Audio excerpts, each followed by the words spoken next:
로마서 11장을 통해서 사도 바울은 지난주에 말씀드린 것처럼 이방인들과 그리고 유대인들이 구원을 얻는, 그러니까 이방인과 유대인과의 서로 상호 구원의 상호작용을 통하여서 이 구원이 어떻게 영향을 주고 이방인이 어떻게 구원을 얻고 그리고 또 이스라엘이 어떻게 구원을 얻을 것인가에 대해서 사도 바울이 계속해서 심도 있게 복음을 증거해 가고 있었습니다. 자, 그중에 오늘 우리가 16절부터 오늘 본문을 선택해서 보는데, 먼저 16절 말씀을 제가 한번 읽어드리겠습니다. 이렇게 되어 있습니다. 제사하는 처음 익은 곡식가루가 거룩한 적 떡덩이도 그러하고 뿌리가 거룩한 적 가지도 그러하니라. 자, 지금 이방인의 구원과 이스라엘의 구원을 말하는 가운데 난데없이 제사하는 떡덩이가 어떻고 뿌리가 어떻고 이런 전혀 오늘 본문과 아구가 맞지 않는 이 상황과 내용이 맞지 않는 한 구절을 사도 바울이 툭 던지고 있습니다. 이 사도 바울이 몰라서 그런 것인지 아니면은 잘못 말해서 그런 것인지 그럴 생각이 들 정도로 본문 앞뒤로 맞지 않은 그런 내용인 것처럼 보입니다. 자, 그러면은 먼저 16절 말씀을 우리가 한번 좀 더 살펴보고 이것이 과연 이방인과 이스라엘의 구원에서 어떤 내용인가 우리 같이 보겠습니다. 여기 처음 익은 곡식가루, 제사하는 처음 익은 곡식가루를 한마디로 말하면은 처음 익은 곡식가루를 한마디로 말하면 첫 열매를 말하는 것입니다. 첫 열매가 거룩한 적 떡덩이도 거룩하다. 그러니까 처음 열매를 가져와서 그 곡식가루로 떡을 만듭니다. 그러면 처음 열매인 이 곡식이 거룩하면은 그걸로 만든 떡덩이도 나머지도 다 거룩해진다는 말입니다. 자, 이게 어떤 배경에서 나온 말인가 하면은 이스라엘 백성들이 출애굽을 하고 광야를 거쳐서 가나안에 들어갑니다. 가나안에 들어가면 이제 농사를 짓고 살게 됩니다. 그래서 농사를 지을 때 첫 열매를 거두게 되는 겁니다. 그래서 민수기를 보면 이 첫 열매를 거두면은 첫 열매는 하나님의 것이니 하나님께 거제로 들어서 하나님께 예배를 드립니다. 첫 열매에 예물로 드리는 겁니다. 이걸 보고 사도 바울은 그 첫 열매가 거룩하다 이렇게 오늘 사도 바울이 해석을 하고 있습니다. 그래서 첫 열매가 거룩하다. 첫 열매로 거제로 드리는 그 예물은 거룩하다. 그래서 두 번째, 세 번째, 네 번째 모든 열매들도 다 거룩해질 것이고 이 열매로 만들어지는 떡과 떡덩이와 그 나머지 전체 모든 것이 다 거룩해질 것이다 라는 말입니다. 자, 이 말이 이스라엘과 이방인의 구원하고 도대체 무슨 관련이 있습니까? 떡이 거룩해지고 열매가 거룩해지는데. 자, 그러면은 여기서 첫 열매가 무엇을 의미하는가 하면은 이스라엘의 남은 자를 말하는 겁니다. 자, 우리가 계속해서 로마서 9장, 10장, 11장을 보면서 이스라엘의 남은 자가 있었다. 하나님께서 이스라엘을 버리셨느냐? 하나님께서 그렇지 않았다. 이스라엘의 그 시대 때마다 소수의 무리였지만은 남은 자가 있었고 이 남은 자들이 하나님께 구원을 얻었다. 그 대표적인 인물이 사도 바울 자신이었습니다. 그리고 이제 그래서 예수님께서 이 땅에 오심으로 새로운 구약에 있었던 그 하나님 나라를 완성시키고 구원을 주는 메시아로서 이 땅에 오신 예수님으로부터 새로운 구원이 시작되는 겁니다. 그래서 이 예수를 믿는 바울 시대의 예수를 믿는 이스라엘의 소수 아주 극소수의 남은 자들이 구원을 얻게 되는 겁니다. 그리고 난 다음에 강팍하여서 불순종하여서 버림을 받았던 대다수의 이스라엘 백성들이 일시적으로 버림을 받았다가 회복 불가능한 영구 불멸하는 것이 아니고 일시적으로 버림을 받았다가 나중에 이들이 많은 사람들이 다시 구원을 받게 될 것이라고 얘기를 했습니다. 자, 여기서 첫 열매는 이제 예수님께서 구원자로 오셨고 예수를 믿는 이스라엘의 남은 자 극소수 새로운 구원을 얻었던 첫 열매, 바로 이 사람들, 즉 이스라엘의 남은 자들을 말하는 것이에요. 이스라엘의 남은 자들 첫 열매가 거룩하다면 나중에 있을 그 회복될 수 있는 그 이스라엘 백성들도 거룩해질 것이다 라고 사도 바울은 얘기를 하고 있는 겁니다. 자, 이거하고 같은 맥락으로 하나 더 보겠습니다. 중간에 이렇게 되어 있죠. 16절 중간에 뿌리가 거룩한 적 가지도 그러하니라. 이 지극히 상식입니다. 뿌리가 어떠면은 그 뿌리의 영양분이 줄기를 통해서 당연히 가지 끝에 있는 열매가 뿌리에서부터 시작해서 줄기를 통해서 당연히 그렇게 나타납니다. 그리고 뿌리가 어떠하면은 가지도 어떠한 게 지극히 상식적입니다. 자, 그러면 여기서 뿌리는 뭐고 가지는 무언가? 이 뿌리는 바로 이스라엘 백성들의 믿음의 뿌리가 되는 아브라함과 이삭과 야곱과 요셉과 모세와 같은 그런 인물들을 말합니다. 하나님께서 그런 인물들과 이스라엘의 신앙의 뿌리가 되는 그런 믿음의 선진들과 계속해서 언약을 맺었고, 그 언약에 기초하여서, 그 거룩한 언약에 기초하여서 이스라엘 백성들이 타락하고 부패했음에도 불구하고 그 이스라엘의 믿음의 뿌리가 되는 거룩한 그 선진들을 통하여서 이스라엘 백성들이 완전히 멸망하지 않고 지금까지 남은 자들이 있게 되는 그런 결과를 가지게 된 것이.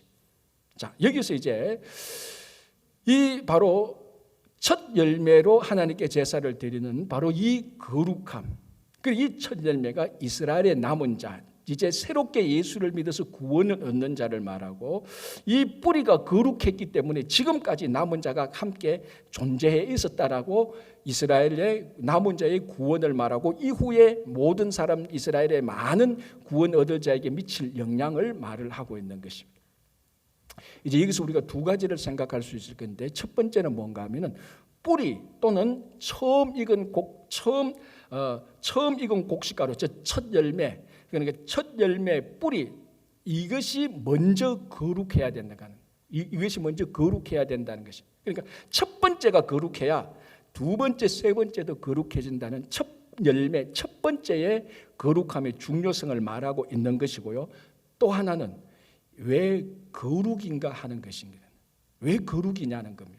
사랑도 있고 섬김도 있고 봉사도 있고 평강도 있고 치유도 있고 승리도 있고 여러 가지 많은 신앙의 첫 열매가 있을 수 있는데, 사랑의 첫 열매도 있고 평강의 첫 열매도 있을 수 있는데, 섬김과 봉사와 희생의 첫 열매도 있을 수 있는데, 우리가 성령의 9가지 열매처럼 희락과 기쁨의 첫 열매도 맺을 수 있는데, 왜 바울은 거룩의 첫 열매를 여기서 말을 할까라는 것입니다.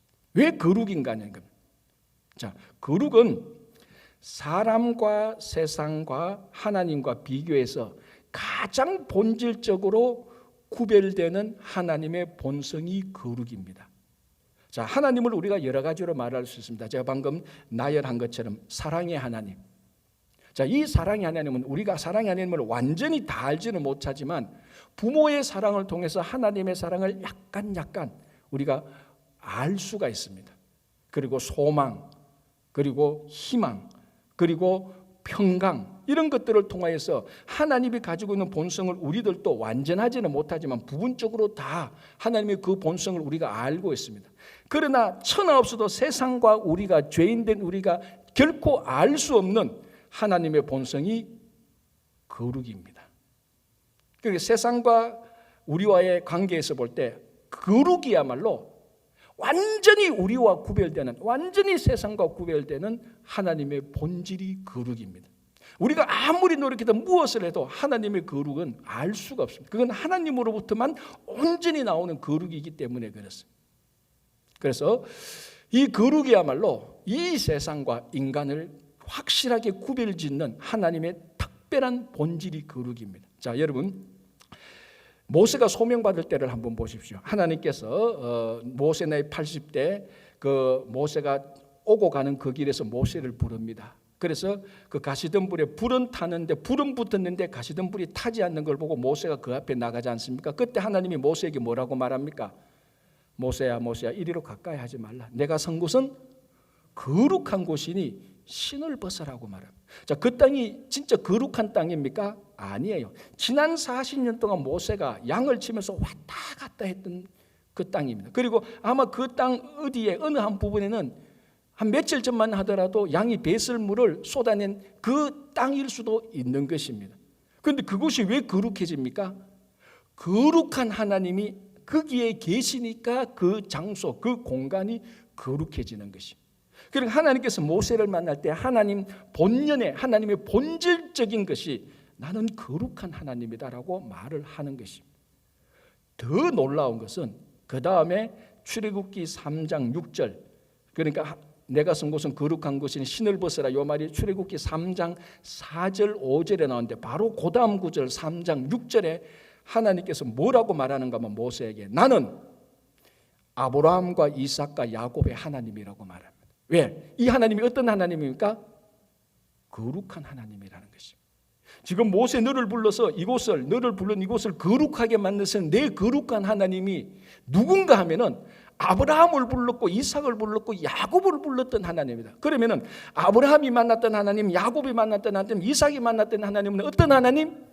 거룩한 하나님이라는 거예요. 하나님이 사람을 만날 때 사람과 본질적으로, 세상과 본질적으로 확 구별짓는, 면도날로 잘라버리는 본질이 거룩함입니다. 이사야가 소명받을 때 날개 6 달린 천사 서랍이 와서 뭐라고 말합니까? 거룩하다, 거룩하다, 거룩하다. 주 하나님이 거룩이라는 단어를 3번이나 반복합니다. 그러니까 그 앞에서 이사야가 뭘 느낍니까? 화로다. 내가 망하게 되었다. 내가 완전히 죽게 되었다. 거룩한 하나님을 내가 만났으니 내가 죽게 되었다라고 말합니다. 하나님과 인간 사이에 그만큼 본질적인 차이가 있는 것입니다. 그래서 오늘 하나님께서 첫 열매는 거룩하라. 그래야 다음 세대가, 그 다음 세대가, 계속해서 다음 세대가 거룩하여질 것이라는 겁니다. 문제는 우리가 하나님에 대해서, 거룩한 하나님에 대해서 그렇게 썩 좋아하지 않다는 겁니다. 하나님의 거룩하신 하나님은 인기가 별로 없는 하나님입니다. 자, 여러분 한번 물어보겠습니다. 사랑의 하나님 어떻습니까? 좋죠? 싫어요? 사랑에는 얼마나, 평강의 하나님 얼마나 좋습니까? 걱정 근심인데 평강을 주시는 하나님. 승리의 하나님, 맨날 세상에서 깨지는데 하나님이 승리를 주신다. 얼마나 좋습니까? 치유의 하나님, 내 몸이 아프고 우리 가족이 아픈데 치유하신 하나님, 최고의 하나님 아닙니까? 그러니까 소망의 하나님, 아무런 희망도 없고 낙이 없는데 소망을 주신 하나님 얼마나 좋습니까? 거룩한 하나님 좋습니까? 뭔가 모르게 마음에 부담감이 되죠. 왜 그런 줄 아십니까? 소망과 승리와 평강과 사랑과 치유, 구원, 보호, 인도, 이 모든 하나님의 본성은 우리를 위한 것입니다. 인도하시는 하나님, 하나님을 위한 겁니까? 우리를 인도하잖아요. 평강의 하나님, 하나님의 평강을 원합니까? 우리에게 평강을 주시는 겁니다. 그래서 우리가 신앙의 본능적으로 사랑의 하나님, 평강의 하나님, 치유의 하나님, 승리의 하나님, 구원의 하나님, 인도하시면 다 좋습니다. 거룩한 하나님, 우리를 위한 겁니까? 아니요, 그건 하나님을 위한 거예요. 하나님에게만 적용되는 거룩한 하나님. 그래서 우리는 본능적으로 거룩한 하나님, 그 우리에게 무슨 도움이 돼? 그냥 하나님이 거룩하고 하나님 거룩하고 알고 하나님 거룩하시니까 영광 돌리고, 그러나 사랑과 소망과 구원과 치유와 인도, 이건 전부 다 우리를 위한 겁니다. 그러니까 이거는 다 좋은데 거룩하신 하나님이라고 말할 때는 본능적으로 뭔가 모르게 부담이 되는, 내가 또 거룩해야 되는 것, 내가 또 경건하게 살아야 되는, 세상의 모든 것을 포기하고 즐거운 것을, 기쁨을 포기하고 마치 내가 끌려가듯이 억지로 거룩해지는, 그래서 이 거룩은 우리 성도들 사이에도 별로 인기가 없습니다. 그러나 이것이야말로 하나님의 본질입니다. 자, 30여 년 전에 복음주의 계통의 신학교 학생들을 설문조사합니다. 복음주의 계통의 신학교 학생들은 어떤 학생들인가 하면 전체적으로 좀 보수적이고 경건한 학생들입니다. 다른 신학교 학생들보다. 그러니까 뭐 좀 학생들, 우리 성도들 간에도 신앙의 컬러가 있지 않습니까? 좀 진보적이고 뭐 좀 이런 것보다 기도하는 거 좋아하고 경건한 삶을 좋아하고 자기가 바르게 살라고 보수적인 이런 학생들, 이런 신학교 학생들이니까 훨씬 더 보수적이고 경건적이죠. 이런 신학교 학생들에게 하나님을 어떻게 이해하고 어떻게 믿고 있는가 설문조사를 했는데 하나님에 대해서 딱 2가지 옵션만 줬습니다. 사랑의 하나님, 거룩하신 하나님. 당신이 생각하시는 하나님은 어떤 하나님입니까? 둘 중에 하나를 선택하십시오. 당신이 좋아하는 하나님은 어떤 하나님입니까? 둘 중에 하나를 선택하십시오.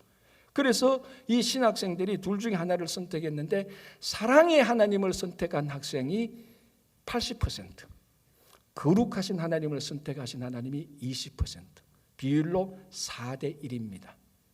그만큼 경건하고 보수적인 신학교 학생들조차 거룩하신 하나님보다 사랑의 하나님을 더 좋아한다는 거예요.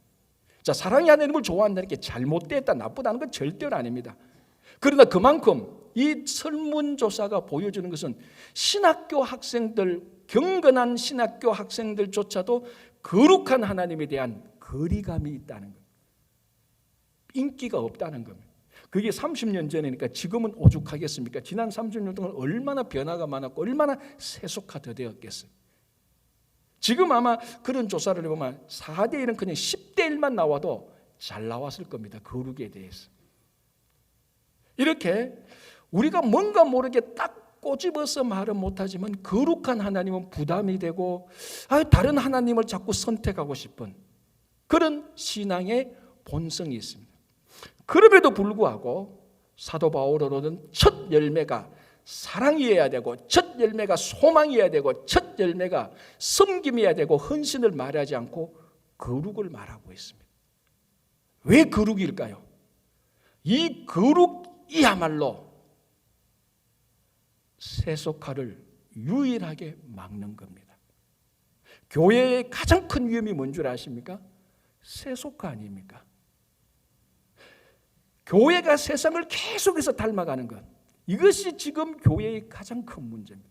교회의 가장 큰 본질은 타락하고 부패하고 유혹이 많은 세상이 거룩한 교회를 계속해서 닮아야 되는데, 지금 시대의 문제는 이 교회가 계속해서 세상을 닮아가서 세속화되는 것이 가장 교회의 위태한 점입니다. 이 교회와 성도가 세속화되는 것을 막아줄 수 있는 것은 사랑과 소망과 용기와 평강이 아닙니다. 무엇입니까? 딱 하나, 거룩하신 하나님입니다. 거룩만이 교회와 성도가 세속화되는 것을 막아줄 수 있는 것입니다. 이 거룩만이 죄가 무엇인지 확실히 규정짓고, 거룩만이 이 세상에 있는 죄를 환하게 드러내줍니다. 여러분, 사랑이 죄를 드러내주지는 않죠. 사랑은 죄를 감추려는, 덮으려는 속성이 있습니다.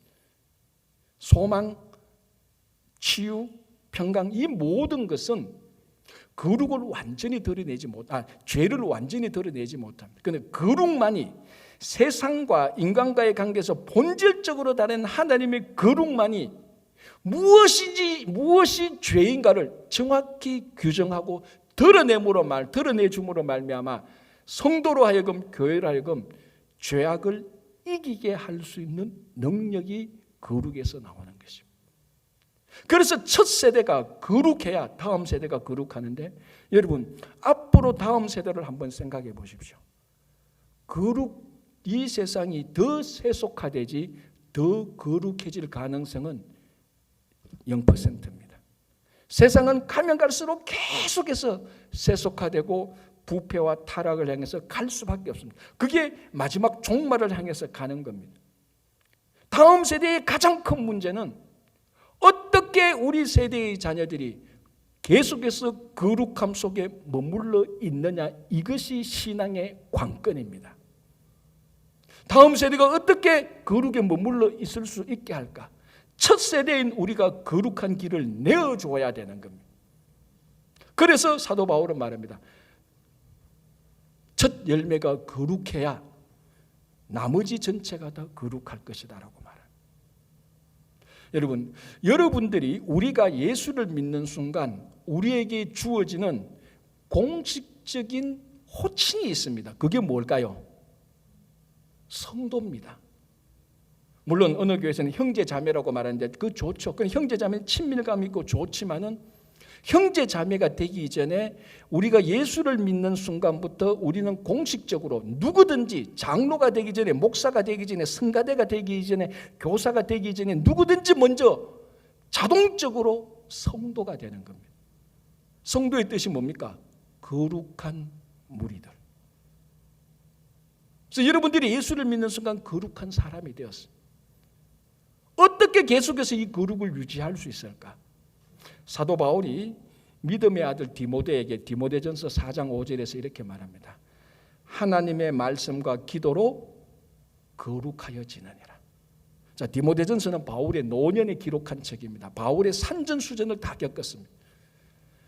죽을 고비를 수도 없이 넘겼고 교회를 개척했고 로마 성교까지도 다 갔고 온갖 신앙의 고통과 아픔과 배신과 멸시와 영광과 모든 것을 다 경험했을 때가 디모데전서 후서를 쓸 때였습니다. 그 모든 것을 경험하고 사도 바울이 믿음의 아들 디모데에게 말합니다. 하나님의 말씀과 기도로 거룩하여 지내니라. 여러분, 우리는 성도입니다. 우리는 다음 세대, 특별히 우리는 또 이민 1세대 아닙니까? 이민의 첫 열매 아닙니까? 우리 이민 1세대 첫 열매가 다음 세대 우리 자녀들이 어떻게 신앙생활을 할까? 거기에 관심이 없는 분은 한 분도 없습니다. 단지 액션을 취하지 않고 걱정만 하고 있을 뿐이지 다 다음 세대 우리 자녀들이 이 세속화되는 이 세상에서 어떻게 믿음을 지킬 수 있을까? 어떻게 계속해서 교회를 지킬 수 있을까? 어떻게 세상과 구별된 본질적인 성도의 삶을 살 수 있을까? 그게 우리의 고민 아닙니까? 여러분, 다음 세대의 고민의 해결은 우리에게 있습니다. 다음 세대가 너가 문제니까 너가 해결하라는 것이 아니고 너가 문제의 해답이 우리에게 있는 것입니다. 그게 뭡니까? 거룩한 길을 닦아놓는 겁니다.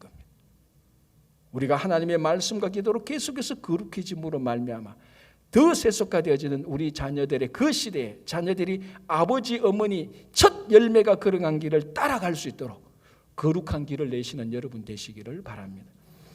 17절에 이렇게 되어 있습니다.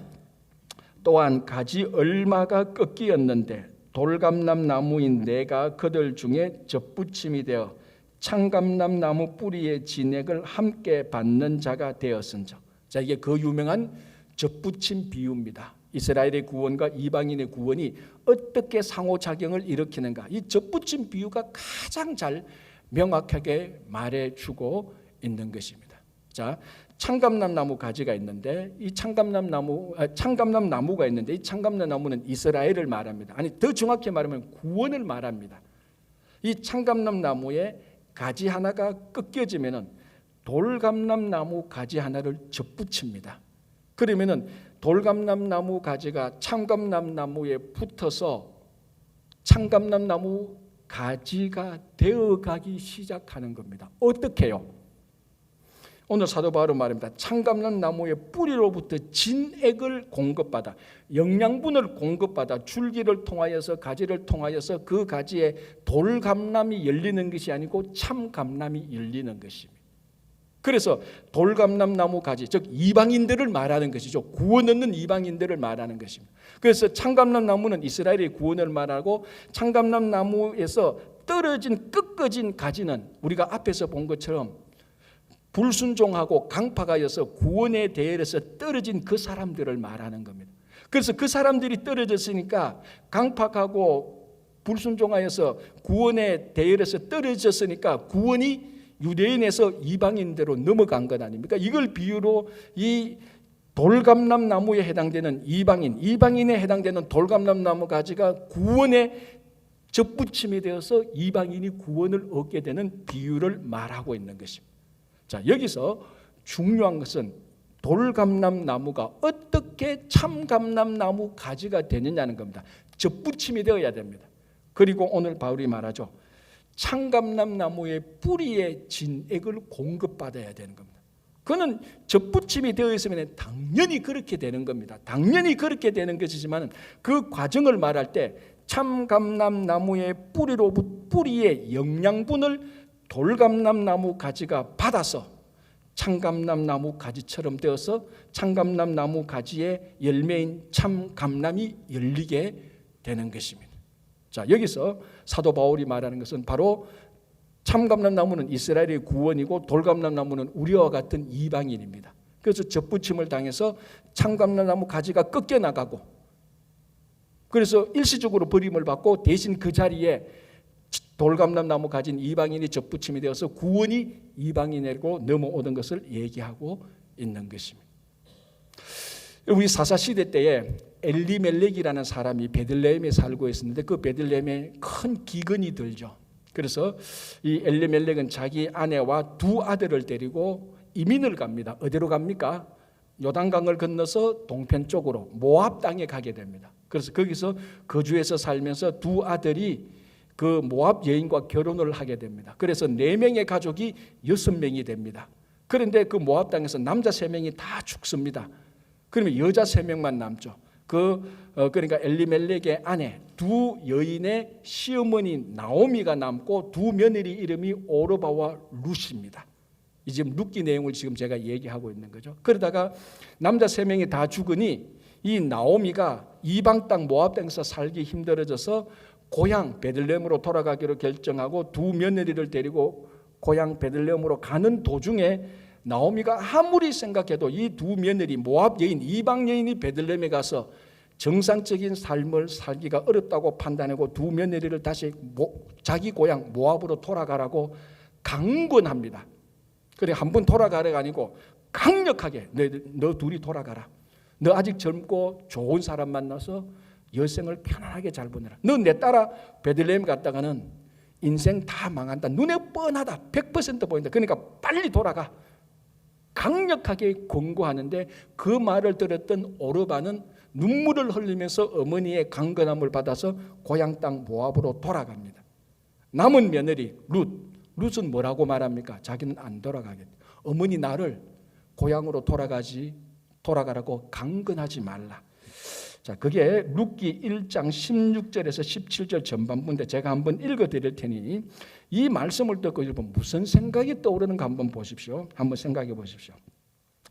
룻이 이르되 내게 어머니를 떠나며 어머니를 따르지 말고 돌아가라 강건하지 마옵소서. 어머니께서 가시는 곳에 나도 가고 어머니께서 머무시는 곳에 나도 머물겠나이다. 어머니의 백성이 나의 백성이 되고 어머니의 하나님이 나의 하나님이 되시리니 어머니께서 죽으시는 곳에서 나도 죽어 거기 묻힐 것이라. 뭘 느낍니까? 접붙임 아닙니까? 이방 여인 모압 여인 룻이 자기 시어머니 나오미에게 딱 접붙임 되었습니다. 그래서 뭐라고 말합니까? 어머니께서 가시는 곳에 나도 가야 된다. 그렇잖아요. 참감람 나무가 돌감람 나무 가지가 참감나무에 딱 접붙임 되었으면 참감람 나무가 어디를 가든지 돌감람 나무 가지는 따라갈 수밖에 없습니다. 왜? 접붙임 되어 있으니까. 그래서 이방 여인 모압 여인 룻은 자기 시어머니 나오미에게 접붙임이 되었다. 나를 잘라내지 마십시오. 강건해서 돌아가게 하지만 나는 어머니에게 접붙임된 사람입니다. 그래서 어머니께서 가시는 곳에 당연히 나도 가고 어머니가 머무시는 곳에 나도 당연히 머뭅니다. 상식 아닙니까? 그리고 어머니께서 죽으시는 그곳에 참감람 나무가 거기서 죽으면은 거기에 붙어있는 돌감람 나무 가지 나도 어머니가 죽는 그곳에서 나도 묻힐 것입니다. 나를 떼어내지 마십시오. 그래서 룻은 시어머니 나오미에게 접붙임되어서 베들레헴으로 들어갑니다. 거기서 이제 우리가 다 아는 대로 보아스를 만나서 결혼하고 자녀를 낳는데 그 자녀가 다윗의 할아버지, 그러니까 룻은 다윗의 정조 할머니가 되는 겁니다. 이방 여인, 모압 여인이 그 당시 유대인들이 볼 때는 모압 여인은 벌레 취급밖에 하지 않습니다. 미천하고 쓸데없는 그런 벌레와 같은 모압 여인 하나가 시어머니 나오미에게 접붙임이 되어서 나오미의 뿌리로부터, 나오미의 뿌리가 뭡니까? 하나님의 신앙 아닙니까? 거기로부터 신앙의 영양분을 공급받아서 그 삶의 여정에 다윗의 정조 할머니가 되는, 정말 참감람나무 중에서 참감람나무가 되는 거죠. 그래서 마태복음을 보면은 예수님의 족보에 당당하게 룻의 이름이 들어가 있습니다. 이거 원래 돌감람나무예요. 여러분, 돌감람나무는요 천하에 쓸데없습니다. 한 군데만 씁니다. 어디 쓰는 줄 압니까? 뗄감 불 뗄 때만 쓰는 겁니다. 다른 데는 쓸 데가 없어요. 다른 데 천하에 쓸데없는 돌감람나무 가지인 모압 여인 룻 한 사람이 시어머니 나오미에게 접붙임되어서 그 뿌리로부터 하나님의 신앙을 받아서 다윗의 정조 할머니가 됩니다. 예수님의 족보에 올라가는 우리가 말하는 오리지널 참 감람나무 가지가 되는 겁니다. 여러분, 사실 우리가 모압 여인 룻과 같은 똑같은 돌감람나무예요. 우리가 모압 여인 볼 때, 유대인이 모압 여인 볼 때 저 천하에 쓸데없는 진짜 쓰레기가 아니면 불에 태워줄 수밖에 없는 돌감람나무 가지, 그게 원래 우리였어요. 원래 우리인데 하나님의 절대적인 능력과 일방적인 은혜로 우리를 예수에게 접붙임시켜서 예수의 뿌리로부터 신앙의 영원한 생명의 영양분을 공급받아 오늘도 영생을 살고 있는 것입니다. 여러분, 요한복음 15장 5절에서 예수님께서 말씀하신 유명한 포도나무 비유가 있지 않습니까? 나는 참 포도나무에 너희는 가지니. 예수님이 포도나무고 우리는 가지입니다. 자, 오늘 사도 바울이 말했던 참감람나무와 돌감나무 비유로 말하면 어떻게 됩니까? 예수님이 말합니다. 나는 참감람나무요, 너희들은 돌감람나무 가지니 너가 내 안에 있으면 많은 열매를 맺을 것이다. 참감람나무가 되는 포도나무 되시는 예수님에게 돌감나무 가지가 붙어서 그 안에 있으면 생명을 얻게 되고 많은 열매를 맺게 되는 것입니다. 어떻게 해요? 참 감람나무인 예수님으로부터 영양분을 공급받아서, 그래서 예수에게 접붙임된 우리는 우리의 모든 것은 예수님으로부터 나와야 되는 겁니다. 왜? 예수님에게 접붙임되었으니까 예수님이 우리 삶의 뿌리입니다. 우리가 우리 삶의 뿌리는 예수님으로부터, 예수님의 말씀으로부터, 예수님의 삶으로부터, 예수님의 권면을 들음으로, 예수님의 명령을 들음으로, 예수님의 삶을 따라감으로 거기서부터 우리가 영양분을 공급받을 때에 포도나무에 붙어있는 가지처럼 참감람나무에 붙어있는 돌감람나무 가지가 참감람나무가 되듯이 우리가 진짜로 예수의 제자가 되는 겁니다. 여러분, 다른 데서 공급받을 생각하지 마십시오. 다른 인물들한테, 다른 신앙의, 다른 세상의 어떤 인물들한테, 다른 세상의 어떤 가치로부터 여러분 신앙의, 여러분 삶의 가장 중요한 영양분을 공급받지 마시기 바랍니다. 오직 예수님으로부터 공급받아야 우리가 예수님이 참감람나무 되시 우리가 참감람나무가 되는 것이. 자, 18절부터 한번 몇 구절 읽어드릴게요. 이렇게 되어 있습니다. 그 가지들을 향하여 자랑하지 말라. 자랑할지라도 내가 뿌리를 보존하는 것이 아니요 뿌리가 너를 보존하는 것이니라. 그러면 내 말이 가지들이 꺾인 것은 나로 접붙임을 받게 하려 함이라 하리니 옳도다. 그들은 믿지 아니함으로 꺾이고 너는 믿음으로 섰느니라. 높은 마음을 품지 말고 도리어 두려워하라.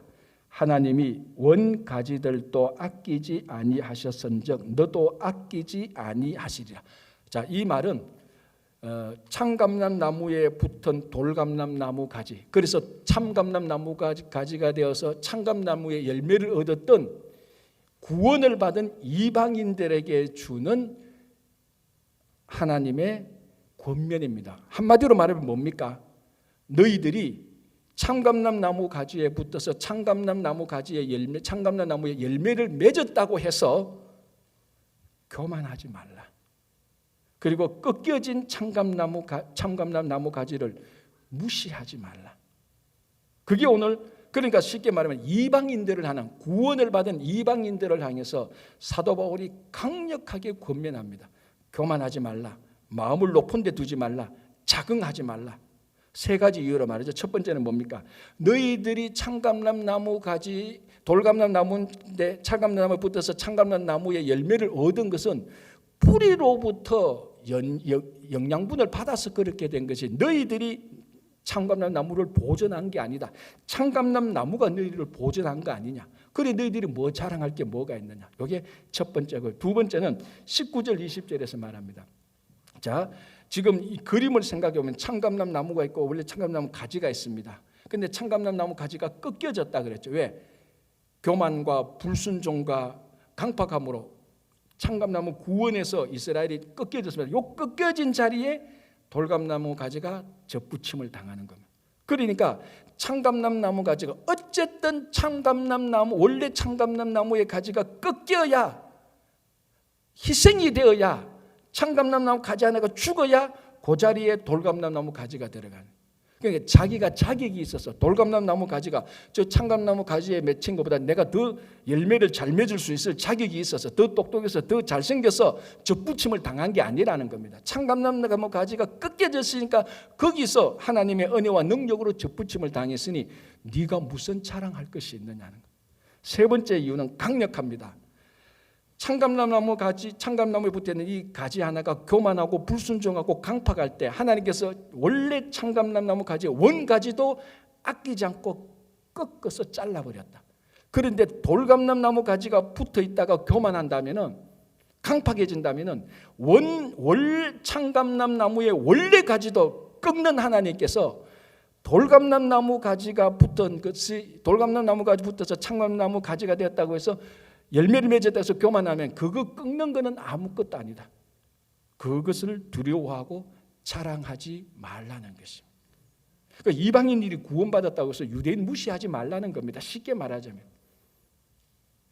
우리가 구원받은 것은 유대인의 가지가 꺾였기 때문에 구원받은, 하나님의 전적인 은혜와 능력으로 구원받은 것이지, 야, 저 유대인들 교만하고 참 안 돼, 우리는 구원받은 사람이야, 이제는 우리가 선민이야라고 생각하는 순간부터 구약시대의 이스라엘 백성들이 가졌던 선민의식으로 인해서 교만한 결과를 다시 우리가 반복할 수 있는 겁니다. 하나님께서 사도 바울을 통해서 그것을 강력하게 권고하고 있습니다. 제발 돌감나무 가지야, 교만하지 말라, 겸손히 있어라 라고 말합니다. 자, 아브라함이 75세 때에 하나님의 부르심을 받아서 사라하고 갈대아 우르를 떠나서 가나안 땅에 들어옵니다. 그때 부르심을 하나님께서 그 아브라함과 사라를 부를 때 약속을 한 게 있지 않습니까? 그 약속이 뭡니까? 하늘의 별과 바다의 모래처럼 많은 자손을 가지게 되고 그 사람들이 살게 될 땅을 줄 것이다. 그런데 그 이후부터 10년이 지났는데 자녀가 없지 않습니까? 우리가 잘 아는 내용. 그래서 사라가 뭐라고 말합니까? 자기 남편 아브라함을 불러서 나는 아무리 내 몸을 내가 생리적으로 아이를 못 낳습니다. 하나님께서 우리에게 자식을 준 것은 내가 아니고 내 몸종 애굽 여인 하갈을 통해서 자녀를 낳을 수 있을 것입니다라고 아브라함에게 권면을 하죠. 제안을 하죠. 그래서 사라가 자기 몸종 이방 여인 애굽 여인 하갈을 통해서 아브라함과의 동침해서 하갈이 자녀를 가지게 됩니다. 그 다음부터 무슨 일이 있었을까요? 하갈이 아브라함의 자녀를 임신하게 됩니다. 무슨 일이 있었을까요? 제가 읽어드릴게요. 창세기 16장 4절입니다. 아브라함이 하갈과 동침하였더니 하갈이 임신하매 그가 자기의 임신함을 알고 그의 여주인을 멸시한지라. 여기 오늘 딱 요 본문에 맞는 겁니다. 여러분, 하갈이 아브라함과 사라에게 접붙임된 겁니다. 애굽 여인이고 사라의 몸종 아닙니까? 그런데 아브라함과 사라의 가정에 접붙임되고 아브라함과 동침해서 아기를 가지게 됩니다. 그때부터 아기가 없는 자기 주인 사라를 무시하게 되고 교만하게 되는 것, 멸시하게 됩니다.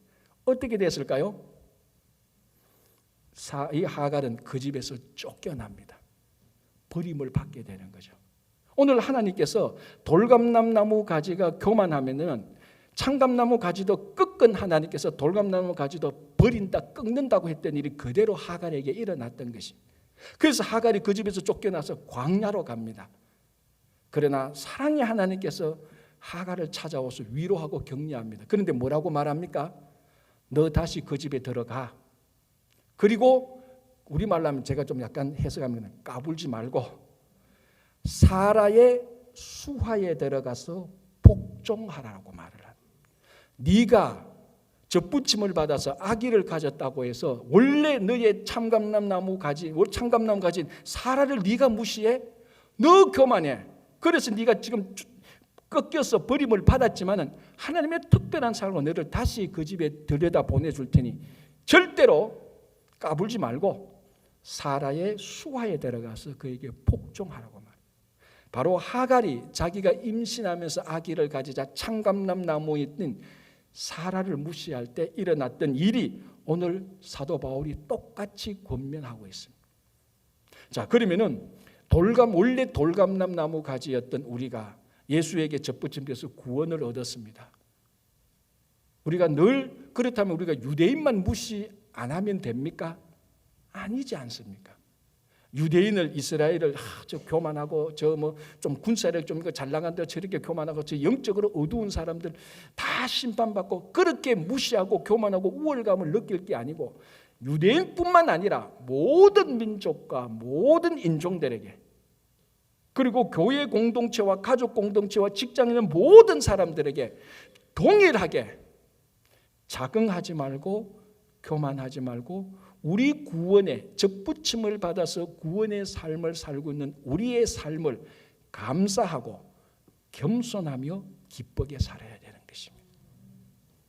유대인뿐만 아니라 모든 인종과 민족에 특별히 우리가 뉴욕에 살고 있으면서 많은 인종과 민족과 같이 섞여 살고 인종과 민족은 물론이거니와 교회 공동체 모든 공동체의 다른 사람에게 자긍하지 말고 우월의식을 느끼지 말고 교만하지 말고 겸손하게 하나님이 주신 구원을 감사하며 그 구원의 소식을 전하면서 살아가시는 그래서 참감람 나무에 많은 열매를 받아 누리시는 여러분 되시기를 간절히 바랍니다. 기도하겠습니다.